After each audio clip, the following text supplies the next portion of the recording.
नाज़रीन मेहरान टीवी में भलीकार मां हां मुबशर सोलंगी ऐं मां आहियां पेरिया गुल। सब खां पहिरीं हिकु नज़र हेडलाइंस ते। SIFC मरातू तजवीज़ न कंदी।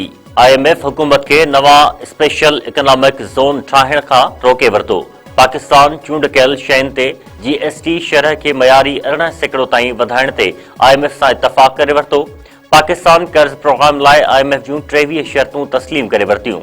IMF जे शर्तुनि में खाद ऐं कीड़ा मार दवाउनि ते एक्साइज़ ड्यूटी में 5% इज़ाफ़ो ऐं आला क़ीमत वारियुनि मिठियुनि शयुनि ते एक्साइज़ ड्यूटी मुतारिफ़ कराइण समेत ॿियूं शयूं शर्तूं शामिल। पाकिस्तान IMF के शुगर सेक्टर के मुकम्मल तौर रेगुलेशन खां आज़ाद करण जी भी यकीन दहानी कराए छॾी। पाकिस्तान तरफ़ां IMF के बिजली जे शोबे में टैरिफ एडजस्टमेंट जारी रखण जी भी यकीन दहानी। हेंगोर जा भरिसां 5 ॾींहं अॻु पुरसार नमूने गुम थियल दुकानदार जो रोहड़ी केनाल मां लाश हथ। नेपार जा वेझो रोहड़ी केनाल मां दुकानदार आमिर सहतो जो लाश मिलियो।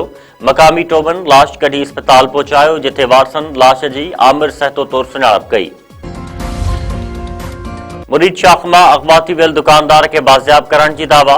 खंबरा पुलिस मुक़ाबले दौरान शबीर मेमन के बाज़ियाब कराए वरितो। पुलिस मूजिब कचे में मुक़ाबले दौरान दुकानदार शबीर मेमन के बाज़ियाब कराए वियो आहे।